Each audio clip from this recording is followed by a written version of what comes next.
અમદાવાદના નવરંગપુરામાં આવેલા સરદાર પટેલ સ્ટેડિયમ સામે લક્ષ્મી ફ્લેટમાં રહેતા કલ્પેશભાઈ શાહ ઓટોમોબાઈલના ધંધા સાથે સંકળાયેલા છે. તેની સામે રહે છે મનોજ કાંધારી, સુરેશ દેવનાની અને નાનક શોભરાજન. લક્ષ્મી ફ્લેટ બહાર એક બાકડો છે, તેને લઈને અને ત્યાં કચરો ફેંકવા બાબતે ઝઘડો થયો હતો અને કલ્પેશભાઈને મૂઢમાર માર્યો હતો, જેથી કલ્પેશભાઈને સારવાર અર્થે હોસ્પિટલમાં ખસેડાયા હતા, જ્યાં સારવાર દરમિયાન તેમનું મોત નીપજ્યું છે. જેથી પોલીસે હત્યાનો ગુનો દાખલ કરી ત્રણેય આરોપીની અટકાયત કરી પૂછપરછ ચાલુ કરી છે.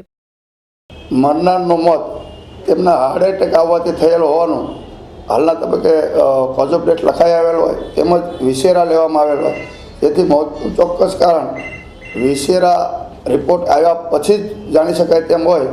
હાલના તબક્કે આરોપીની પૂછપરછ ચાલુ છે અને વધુ તપાસ ચાલુ છે. તેમજ મેડિકલ ઓફિસરને બાહ્ય કે આંતરિક અન્ય કોઈ ઈજાઓ હતી કે કેમ તે અંગે સ્પષ્ટતા માટે પત્ર પણ લખવામાં આવેલ છે.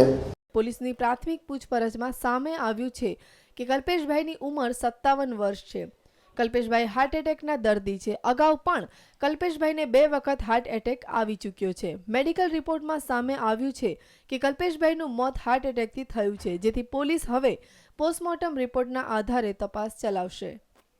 હાલના કોઝ ઓફ ડેથ જોતાં જો બાહ્ય કે આંતરિક ઈજા ન હોય અને મોતનું કારણ એટેકને લઈને જ હોય તો 302 નહીં થતાં જો આરોપીઓ જાણતા હોય કે આ આરોપી એટેકનો પેસેન્જર છે, અગાઉ એને 2 એટેક આવી ચૂકેલ છે, આવું જાણવા છતાં એને બીપી વધાર્યું હોય અથવા તો આવો બનાવ બન્યો હોય તો 304નો પણ ગુનો બની શકે છે.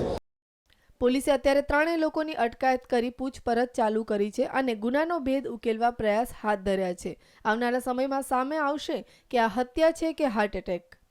કેમેરામેન ગુરુબક્ષ સંધુ સાથે કશ્યપ જોશી, ન્યૂઝ ઓનલાઈન, અમદાવાદ.